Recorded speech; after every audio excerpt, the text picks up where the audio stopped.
Hello everyone, welcome to this new lesson in the CSS Animations course. In this lesson, we're going to create this button hover effect. You can see when I hover over the button, these four parts with a yellow background come in and cover the button at the same time, giving us this nice effect. We will use the before and after pseudo elements to create these four parts, and we will add a different position for each part. Then, when we hover over the link, the four parts will move together to cover the link and give us the nice effect. We will also play around a little bit and change things in our code to get some more cool effects with the same idea. So let's start doing that. I will start here in my HTML by adding an anchor tag. Then inside of it, I will add a span and just say hover me.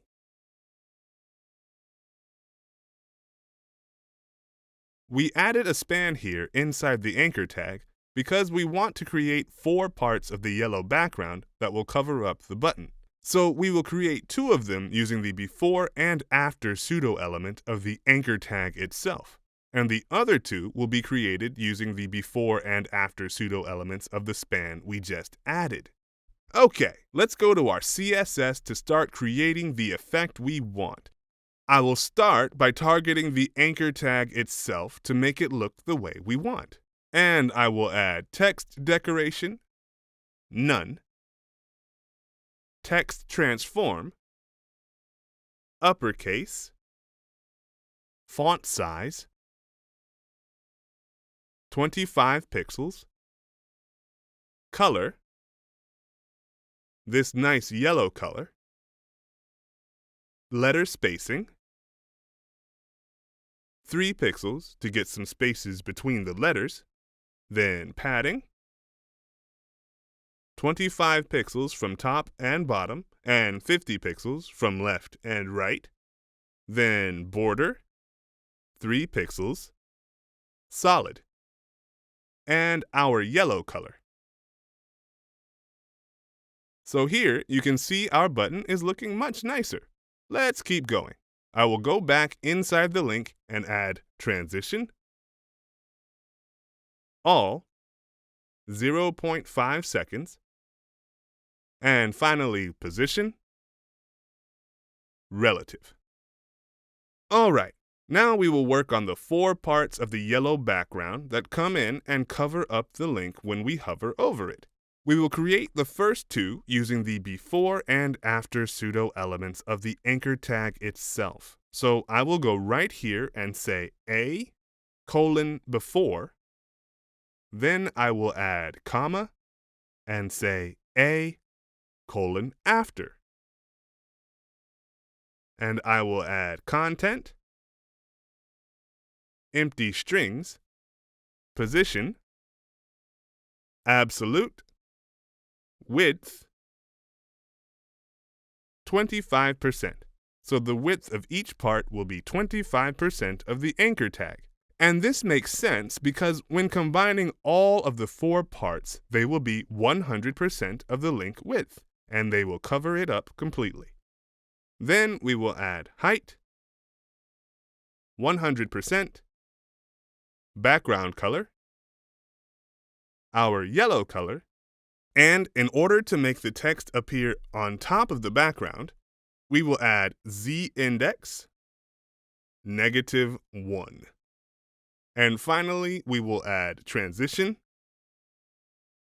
all, 0.5 seconds. So now you can see we have the two parts, but we will change their position now and give them the initial position that they should have before hovering. So let's do that. I will target only the before pseudo element this time. So I will add A:(before), and inside of it I will add top, 0, and left, -25%. So now you can see the before pseudo element moved to the left of our link, and this is the position we want it to be in initially. Let's also change the position of the after pseudo element. We will go back to our CSS and target it by adding after. And we will say top, negative 100%, and left, 25%.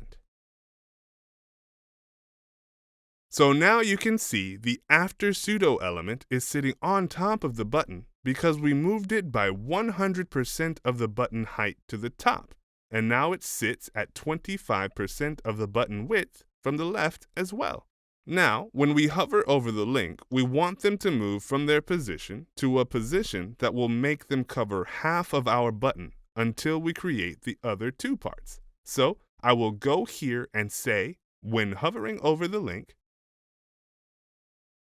I want to make some changes happen to the before pseudo element.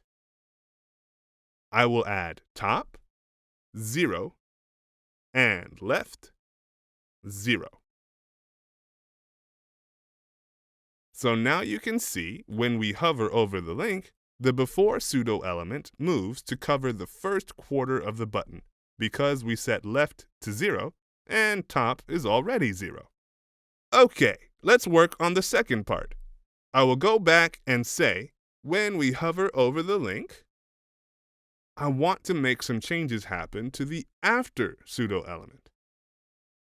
I will change top to 0 instead of negative 100% so that it will move downward until it covers up the button, and leave left as it is, 25%.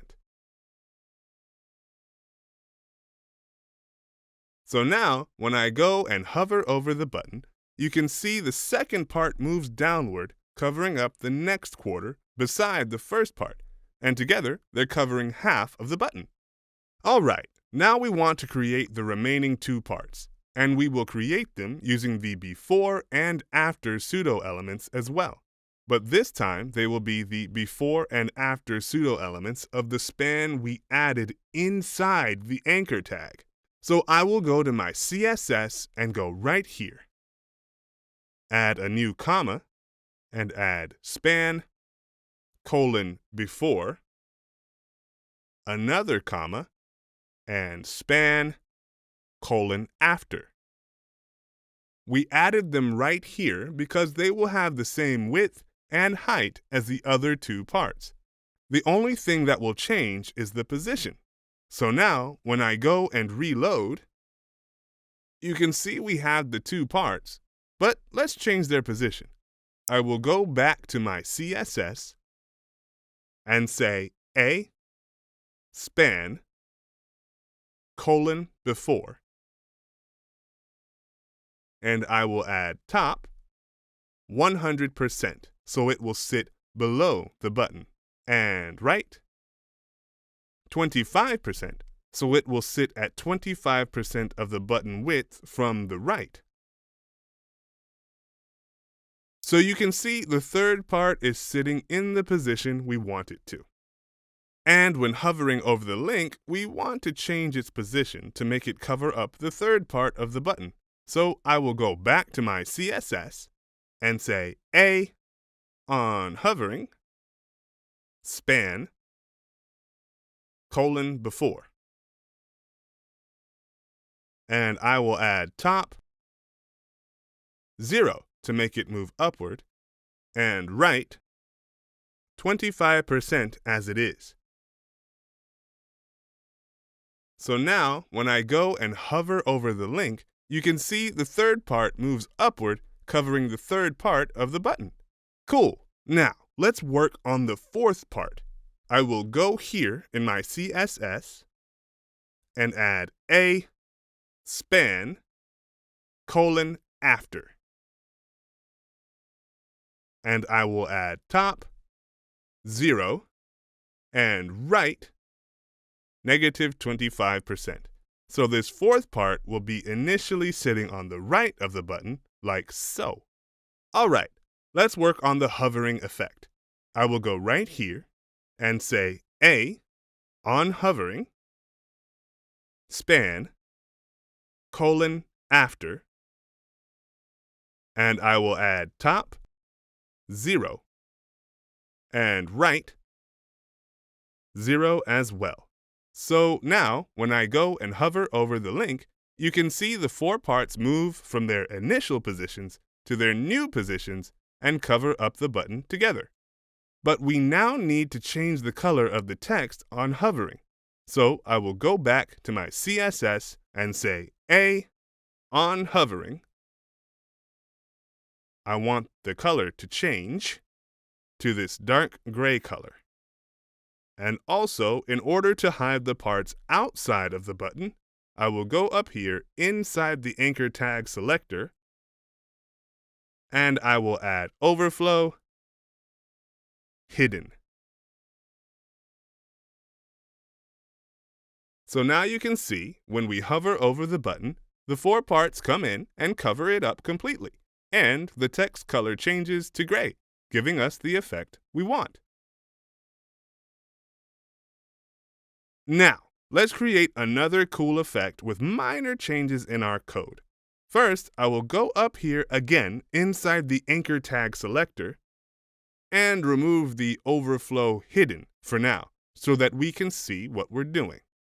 Then I will go to the first part of the 4 parts, which is the before pseudo element of the anchor tag. And I will change the top property to 100% instead of 0, and the left to 0 instead of negative 25%. So now you can see here it has a new position below the button.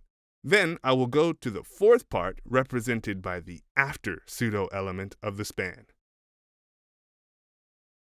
And I will change top to negative 100% instead of 0, and right to 0 instead of negative 25%. And here it has a new position above the button. Then I will go again inside the anchor tag selector and add overflow hidden. And now, when I hover over the link, you can see we have a slightly different effect than we had before, and it looks nice as well. I also want to add something. I think it'll be nice if we add some transition delays to the 4 parts so that they will appear one after the other. So we want the first part to appear immediately. I will go right here and add transition delay, 0.1 seconds. Then to the third part, I will add transition delay, 0.2 seconds. And to the fourth part, I will add transition delay, 0.3 seconds. And finally, let's go up here and change the transition duration to 0.2 seconds so that it will be a little bit faster. So now you can see when I go and hover over the link, the 4 parts appear one after the other, giving us this really cool effect.